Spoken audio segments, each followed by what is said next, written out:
আজকে যে বিষয়টা নিয়ে কথা বলবো সেটা হলো যে একটা সম্পর্ক লং টার্মে সাস্টেন করানোর জন্য সবথেকে ইম্পর্ট্যান্ট কী জিনিস, সেটা কি লাভ, ওয়েলথ বা অন্য কিছু। তো আমার মতামত, এই মতামত সম্পূর্ণ আমার ব্যক্তিগত। তো তার সাথে যদি তোমাদের মেলে চিন্তাভাবনা অবশ্যই জানিও।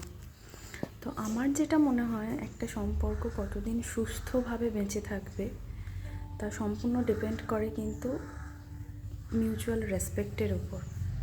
আমরা একটা সম্পর্ক ভালো সময় যখন আমরা কাটাই, তো ভালো সময় নিয়ে তো আর কথা বলার কিছু নেই, যে যার মতো করে ভালো সময় কাটায়।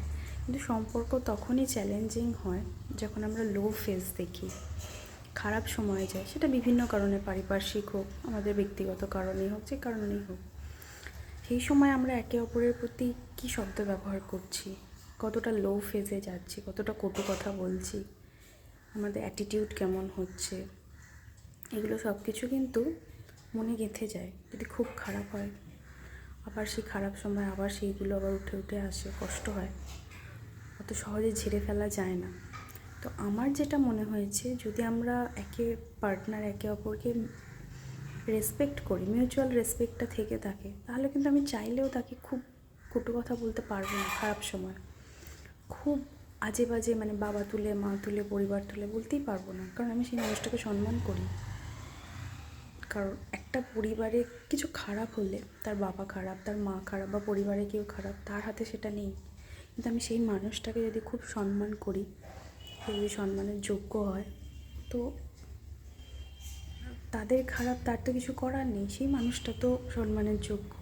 এটা আমার মাথায় থেকে থাকবে। যতই খারাপ সময় আসে না কেন, ফট করে আমার মুখ দিয়ে খারাপ কথা তার প্রতি বেরোবে না। হ্যাঁ, হয়তো একটু ডিস্টেন্স তৈরি হবে, ভেবেচিন্তে আমরা আমাদের শব্দগুলো ব্যবহার করব, কিন্তু রেসপেক্টটা থাকলে সেটা কিন্তু অত সহজে খারাপ কথা বেরোবে না। তাই আমার একটা সাজেশন থাকবে, কোনো সম্পর্ক যদি দেখো খুব টক্সিক হয়ে গেছে, একে অপরকে কাদা ছোড়াছুড়ি ভীষণভাবে হচ্ছে, ভীষণভাবে কটু কথা বলছো, খুব বাজে ল্যাঙ্গুয়েজ ব্যবহার হচ্ছে, তখন মনে রাখতে হবে যে রেসপেক্টটা মনে হয় শেষ হয়ে গেছে।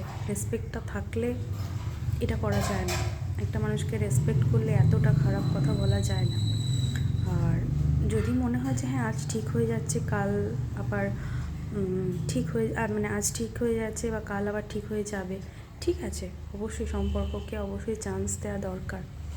কিন্তু এটা তোমাকে মেক্সিও করতে হবে যে নেক্সট টাইম যখন তার সাথে কথা বলবে, এর থেকে আবার নিচে তুমি নেমে যাবে না। তো আজকে যে খারাপ শব্দটা ব্যবহার করেছো, তার থেকেও আরও বেশি খারাপ শব্দ ব্যবহার করে যাবে না। তো এগুলো আমার মনে হয় মাথায় রাখা দরকার। আর যখন দেখা যাচ্ছে যে সামনের মানুষটাকে, ভালো সময় অ্যানালিসিস করতে হবে যে সামনের মানুষটাকে কি আমি রেসপেক্ট করি, রেসপেক্ট করতে পারছি, তার কর্মকাণ্ডে, তার অ্যাটিটিউড, তার সব কিছু, সে যা করে, তার জন্য যে কাজটা করে, তার জন্য সব কিছুর জন্য আমি কি তাকে রেসপেক্ট করতে পারি, তার প্রত্যেকটা অ্যাকশন, তাকে কি আমি রেসপেক্টের যোগ্য, তার স্বভাব চরিত্র সব কিছু আমি রেসপেক্ট করি।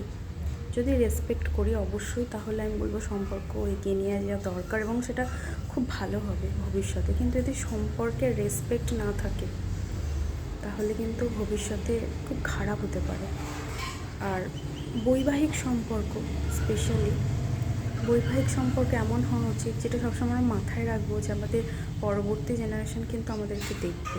আমি যদি কুকুর বিড়ালের মতো লড়াই করি, খুব বাজে বাজে শব্দ ব্যবহার করি, তাহলে কি সেই নেক্সট জেনারেশন আমাদের সম্মান করবে? করবে না। আমাদেরকে দেখে এরা কে, পাগল, এদের কথা আমি কেন শুনবো? এরা নিজেরাই কুকুর বিড়ালের মতো লড়াই করে, একে অপরকে সম্মান করে না। এদিকে ভালো সময় মা বলছে বাবাকে সম্মান করবে, বাবা মাকে বলছে সম্মান হয় না। তো যদি সামনের মানুষটাকে সম্পর্কে থাকাকালীনই দেখা যায় যে না, এই জিনিসটাকে আমি সম্পর্কে আমি ঠিক মেনে নিতে পারছি না এবং সম্মানের যোগ্য নয়, এই জিনিসটা খুব খারাপ, তাকে শোধরানোর সুযোগ দেওয়া উচিত।